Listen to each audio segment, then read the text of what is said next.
अनमोल मोती कार्यक्रम में आपका स्वागत है। ओम शांति। पिछले 2 युगों से जो धार्मिक परंपराएं चली आ रही हैं वे सभी पुरुष प्रधान हैं। हम देख रहे हैं कि बड़े बड़े धर्मों के स्थापक भी पुरुष ही थे और जो कुछ भी धार्मिक पद्धतियां बनाई गईं उन सब में पुरुष प्रधानता स्पष्ट दिखाई देती है। 3 सूक्ष्म देवताएं ब्रह्मा, विष्णु और शंकर, जिनको कि स्थापना, पालना और विनाश के निमित्त बताया जाता है, उनको ही गुरु का रूप दिया गया है। गुरुर ब्रह्मा, गुरुर विष्णु, गुरुर साक्षात महेश। अब हम जानते हैं कि ब्रह्मा, विष्णु और शंकर ये 3 अलग अलग कार्य करते हुए बताए गए हैं, स्थापना, पालना और विनाश। और फिर इन तीनों के ऊपर जो इन तीनों के द्वारा कार्य करवाते हैं, क्योंकि ब्रह्मा जी के द्वारा स्थापना, विष्णु जी के द्वारा पालना और शंकर जी के द्वारा विनाश, वो करवाने वाले निराकार परमपिता परमात्मा, उनको त्रिमूर्ति कहा गया है। अर्थात वो 3 रूपों के द्वारा ये 3 कर्तव्य करवाते हैं। उनको करण करावन हार भी कहा गया है। और हमारे देश में शिव की प्रतिमा, जो निराकार परमात्मा की प्रतीक है, उस पर एक त्रिपुंडी भी बनाई जाती है, 3 लकीरें खींची जाती हैं, जो भी इसी बात का प्रतीक है। यद्यपि आज बहुत से भगत जन इस बात को जानते नहीं हैं। हम ये भी देखते हैं कि जब शिव जी की पूजा करते हैं तो उस पर जो बेलपत्र चढ़ाते हैं उसके भी 3-3 पत्ते होते हैं। अब देखा जाए तो स्थापना, पालना और विनाश लोग कहते तो हैं, परंतु इसके अर्थ को कहाँ तक समझते हैं, आज हम ये बात देखेंगे। कहा जाता है कि सृष्टि विराट नाटक में, इस वैरायटी आत्माओं की सृष्टि लीला में 3 पात्रधारी हैं और तीनों के तीनों अनादि अविनाशी हैं। आत्माएं जो इसमें मुख्य एक्टर हैं, आत्माओं के लिए तो कहा भी गया है, सब मानते भी हैं। भगवत गीता में भी कहा गया है कि आत्माएं अजर, अमर, अविनाशी हैं, शाश्वत हैं और आत्मा को कुछ भी आग जला नहीं सकती, पानी में डूब नहीं सकती, अर्थात आत्माएं अमर हैं। इसी प्रकार से परमात्मा को तो परमपिता परमात्मा सदाशिव, यानी वो तो सदा है ही है, सारी सृष्टि के रचयिता हैं, तो वो भी अजर, अमर, अविनाशी हैं और वही अमर कथा सुनाने वाले हैं वास्तव में। फिर जो प्रकृति है, ये जो सब कुछ हम सृष्टि नाटक देखते हैं, इसमें तत्व हैं, मोटे रूप से उनको 5 तत्वों में बांटा गया है, पृथ्वी, जल, अग्नि, वायु और आकाश। ये प्रकृति भी अनादि अविनाशी है। कहा गया है matter is indestructible but it changes it's form. हमारे ये जो शरीर बने हुए हैं प्रकृति के तत्वों से बने हुए हैं, लेकिन वो अपना मैटर रूप बदलता रहता है, किंतु मैटर भी यानी प्रकृति भी अनादि अविनाशी है। अब जब तीनों ही सत्ताएं अनादि अविनाशी है तो प्रश्न पैदा हो जाता है कि भगवान फिर ब्रह्मा द्वारा किस चीज़ की स्थापना करवाते हैं, किस चीज़ का विनाश करवाते हैं और फिर किसकी पालना कराते हैं, जब है ही अनादि।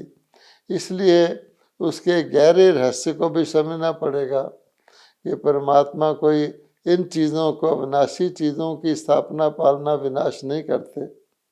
ऐसे नहीं है कोई व्यक्ति जन्म ले लिया किसी ने तो कहा ये ब्रह्मा जी के द्वारा स्थापना हो गई, और किसी ने की मृत्यु हो गई तो कहा ये शंकर जी के द्वारा विनाश हो गया। और जो लोग जी रहे हैं, खा पी रहे हैं, चल फिर रहे हैं, ये विष्णु जी की पालना है। क्योंकि ना तो विष्णु जी की पालना इस प्रकार की होगी। विष्णु जी की पालना तो हम जानते हैं कि विष्णु के दो रूप हैं, देवी देवताओं के रूप में होगी। आजकल के मनुष्य तो कई चीज़ों के मोहताज हैं, और देवी देवताओं की तो वो जाके पूजा करते हैं। अब हम देखेंगे कि जैसे हमने शुरू किया था, इस पुरुष प्रधान समाज में जितने भी पात्र दिखाए गए हैं वो पुरुष रूप के ही दिखाए गए हैं। ब्रह्मा जी, विष्णु जी और शंकर जी, इनका भी पुरुष रूप ही दिखाया गया है। बहुत कम लोगों का ध्यान उनके जो काउंटर पार्ट्स हैं, उनके पीछे जो शक्ति स्वरूपा हैं, उनकी ओर जाता है। यद्यपि ये इन बातों को सब लोग वैसे मानते हैं। पहली बात तो ये है कि ब्रह्मा जी के द्वारा स्थापना, तो स्थापना के पीछे जिसको कहा जाए सदगति वाली दुनिया की स्थापना, तो कहा गया है कि बिना ज्ञान गति नहीं। तो ब्रह्मा जी, विष्णु जी और शंकर जी के काउंटर पार्ट जो शक्तियां हैं, देवी रूपा हैं, जिनको हम कहते हैं सरस्वती, लक्ष्मी और दुर्गा। आज हम इसी बात पर चर्चा करने वाले हैं कि सरस्वती जी, लक्ष्मी जी और दुर्गा जी का स्थापना पालना और विनाश में क्या रोल है, उसको हमें अच्छी तरह समझना चाहिए, ताकि हम इस बात को समझ सकें कि परमात्मा ब्रह्मा विष्णु शंकर के द्वारा भी जो कराते हैं, उसके पीछे जो शिव शक्तियां हैं, सरस्वती, लक्ष्मी और दुर्गा जी, उनका कितना महत्वपूर्ण पाठ है। अब अगर हम मोटे रूप से देखें तो हम क्या पाएंगे कि सरस्वती जी को कहा जाता है गॉडेस ऑफ विजडम, यानी बुद्धि, श्रेष्ठ बुद्धि की देवी कहा जाता है। लक्ष्मी जी को धन की देवी कहा जाता है। उसी रूप से लोग दीपावली के दिन तो खास तौर पे बहुत धनवान भी होंगे, करोड़पति भी होंगे, तो लक्ष्मी जी की पूजा करते हैं। और जो दुर्गा है, माँ दुर्गा, उसको शक्ति की देवी माना गया है। तो ये अगर किसी व्यक्ति के पास जीवन में वैसे भी बुद्धि भी हो, धन भी हो और सत्ता और शक्ति भी हो, तो हम समझ सकते हैं कि हर बात में वो सफल होगा। तो इसलिए ये तो व्यक्ति के जीवन की सफलता की बात है, सारे समाज के अंदर हर बात में हर कोई विजयी रहे, जीता हुआ रहे, उसके लिए भी ये तीनों शक्तियों का बहुत अहम रोल है, महत्वपूर्ण पात्र है। अब हम देखेंगे इन शक्तियों के पास शक्ति कहाँ से आई। तो हम कहते हैं सरस्वती जी को गॉडेस ऑफ विजडम, श्रेष्ठ बुद्धि की देवी, ज्ञान की देवी कह लीजिए।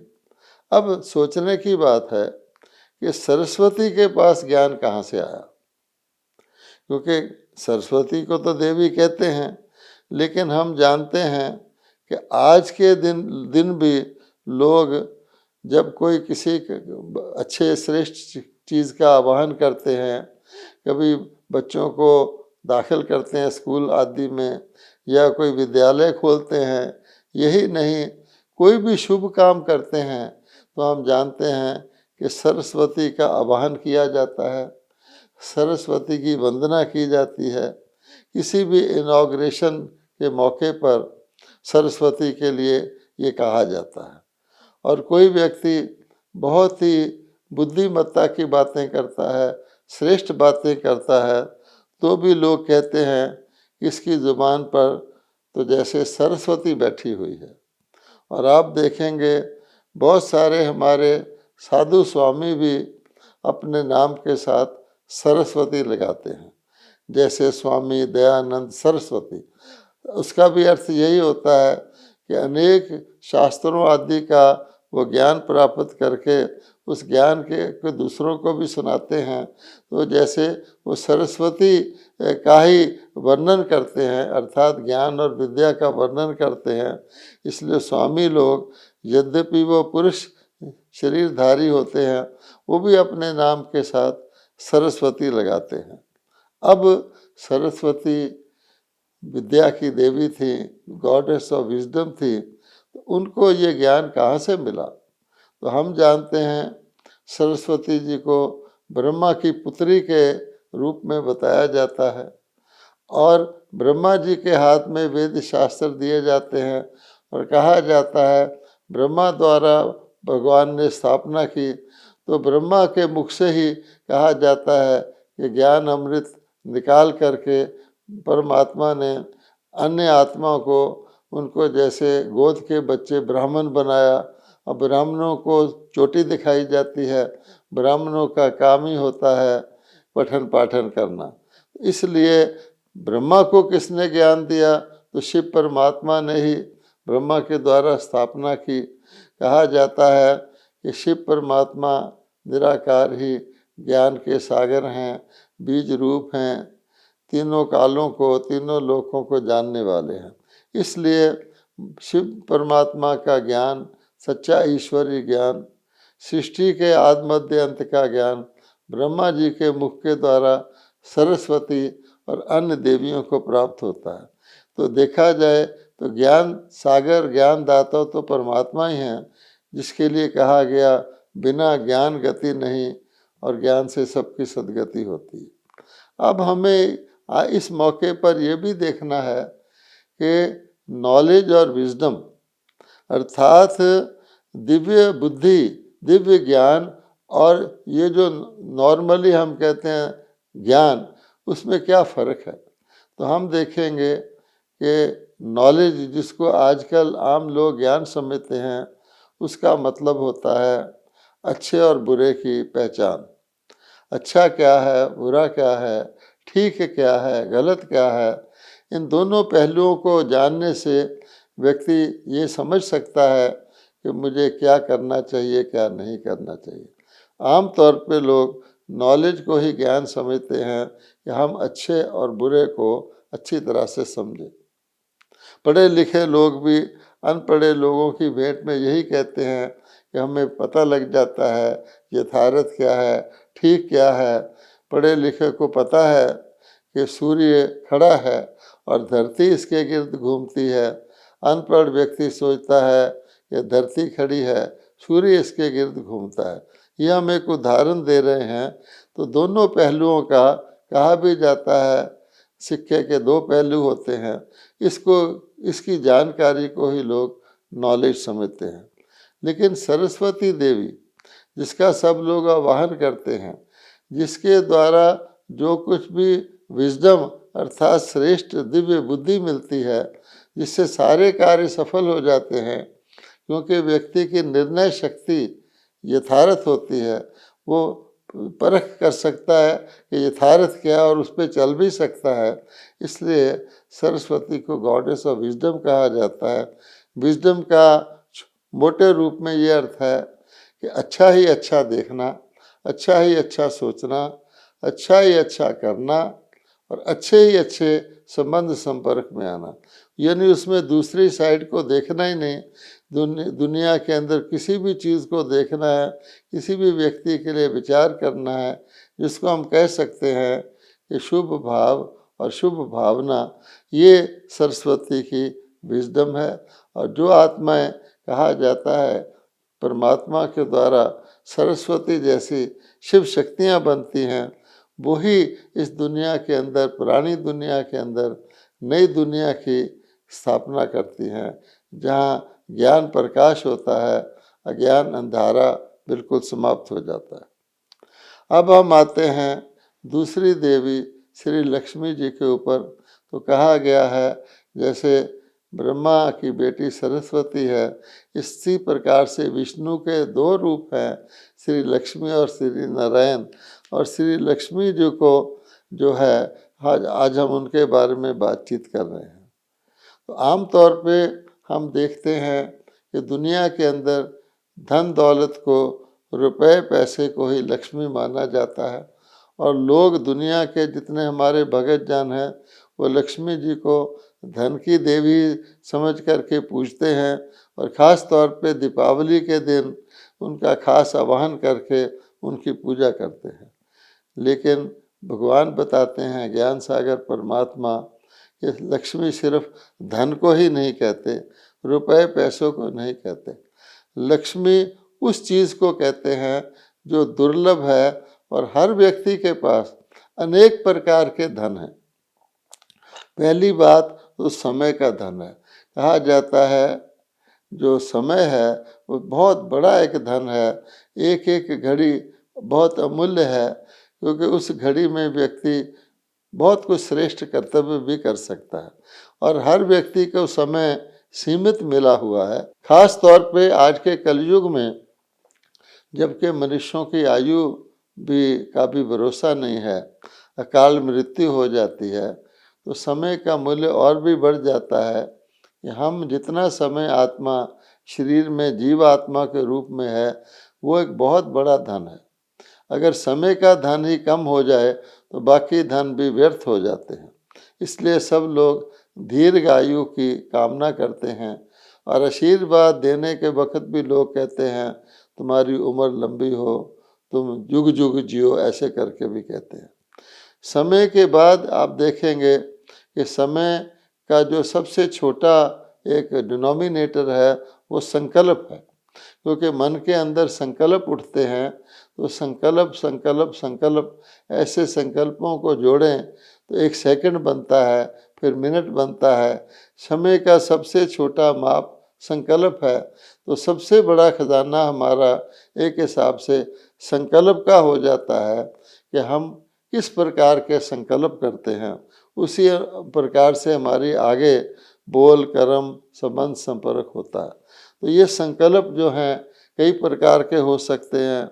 हम जानते हैं कि संकल्प व्यर्थ भी हो सकते हैं, संकल्प नकारात्मक भी हो सकते हैं, संकल्प साधारण भी हो सकते हैं, संकल्प ढीले और लक्ष्य विहीन भी हो सकते हैं, और संकल्प बहुत श्रेष्ठ भी हो सकते हैं, कल्याणकारी भी हो सकते हैं, शक्तिशाली और दृढ़ भी हो सकते हैं। तो ये एक बहुत बड़ा खजाना जिससे श्री लक्ष्मी का रूप बनता है वो समय और संकल्प का है।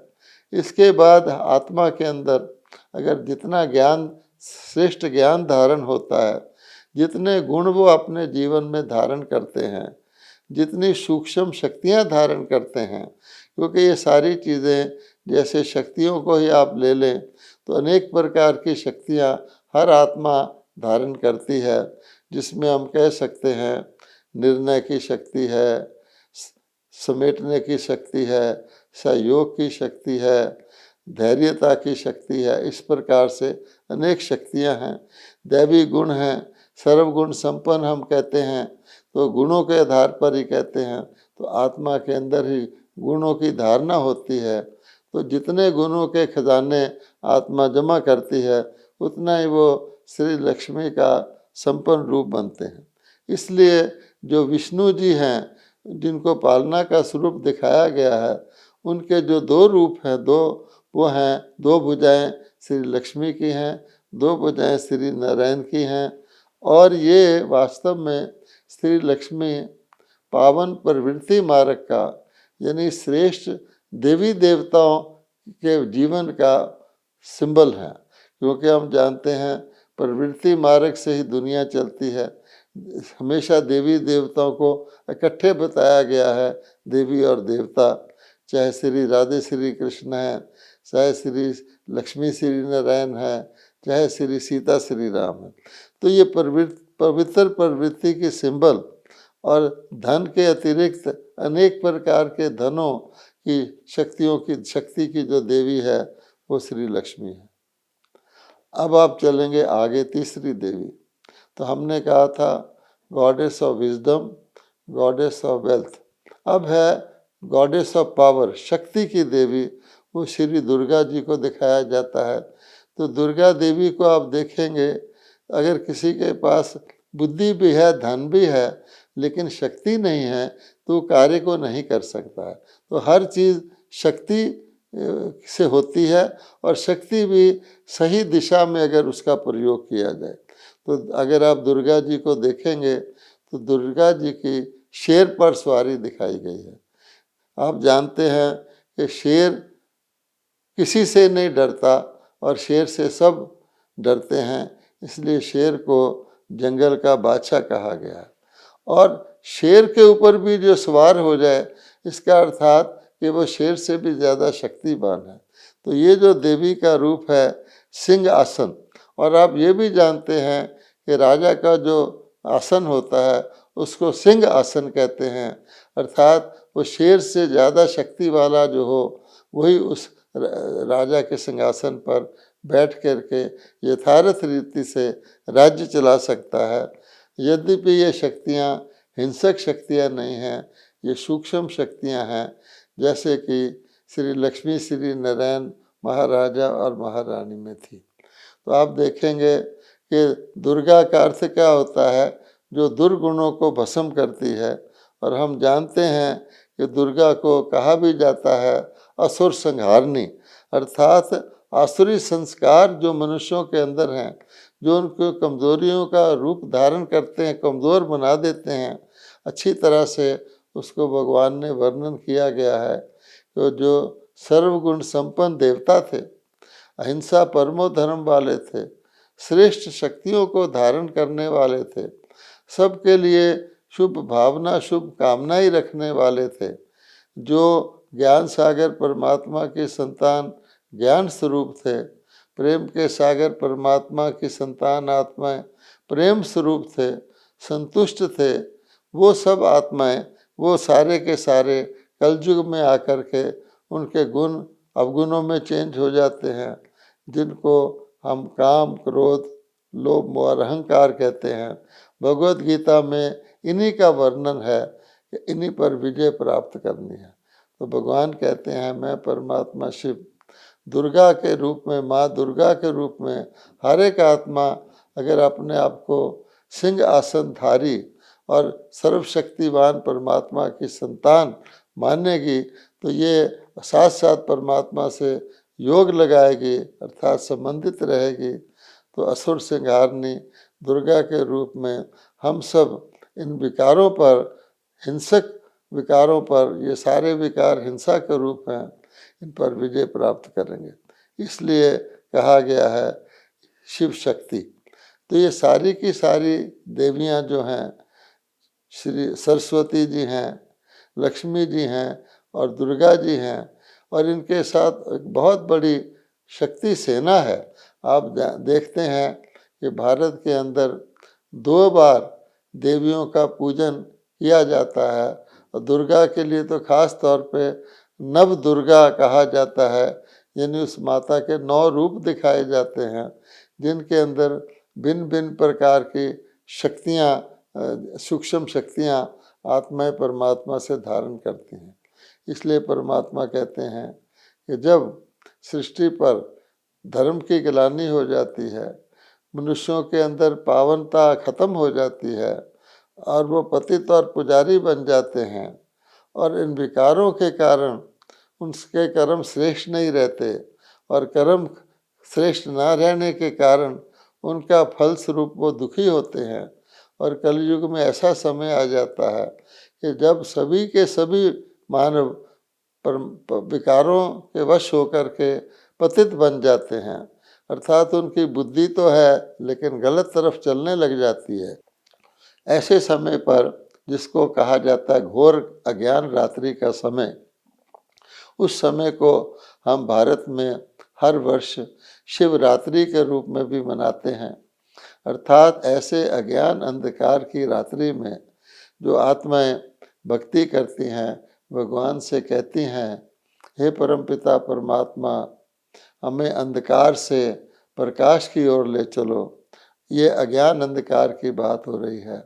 हमें असत्य से सत्य की ओर ले चलो, अर्थात सत्य आत्मा है, सत्य सच है, और अपने आप को मनुष्य आत्मा शरीर मानने लग जाती हैं जो नश्वर है, और हमें मृत्यु से अमृतत्व की ओर ले चलो, अर्थात ऐसा ज्ञान आप सुनाओ जिससे कि हम अपने आप को मृत्यु के प्राप्त होने वाला शरीर समझकर मृत्यु के भय में सारा जीवन जीते हैं और शरीर मानने से यथार्थ कर्म करने लग जाते हैं, उससे हमें बचाओ। तो परमात्मा शिव कहते हैं वो समय सारे सृष्टि चक्र में एक ही बार आता है जब विश्व का परिवर्तन बिल्कुल नीचे की लेवल से, जहाँ पर के आत्माएं सब दुखी हैं, भयभीत हैं, अशांत हैं, चिंतित हैं, अनेक प्रयत्न करते हैं, परमात्मा से प्रार्थनाएं करते हैं, लेकिन कर्म उनके नहीं सुधरते हैं। भगवान कहते हैं मैं सृष्टि का बीज रूप, नई सृष्टि का रचयिता उस समय धरती पर अवतरित होकर ब्रह्मा जी के माध्यम के द्वारा सरस्वती को और अन्य सभी शिव शक्तियों को, जिनमें पांडव भी शामिल हैं, आत्माओं को मैं आकर के ये ज्ञान दे करके, विजडम दे करके, और अनेक प्रकार के जो उनके धन हैं उन धनों से उनको संपन्न करके और आत्मिक शक्ति मनोबल के द्वारा परमात्मा मेरे साथ योग लगाकर उनके सारे कमजोरियों को मिटा करके मैं दुनिया का परिवर्तन हर 5000 वर्ष के बाद करता हूँ। और सबसे बड़े हर्ष की बात यह है कि वो समय अभी चल रहा है, वर्तमान समय, और परमात्मा फिर आकर के जिनको हम ब्रह्मा कुमारी कहते हैं वही ये शिव शक्तियाँ हैं जिनके द्वारा ये सारा ज्ञान हमको यथार्थ रूप से दिया जा रहा है ताकि हम अपनी कमजोरियों को भस्म कर सकें, गुणों को धारण कर सकें और शीघ्र ही आने वाले सतयुगी विश्व में देवताओं की दुनिया में अपना जन्म सिद्ध अधिकार प्राप्त करते हुए देवता रूप में जन्म लेने के अधिकारी बन सके। ओम शांति।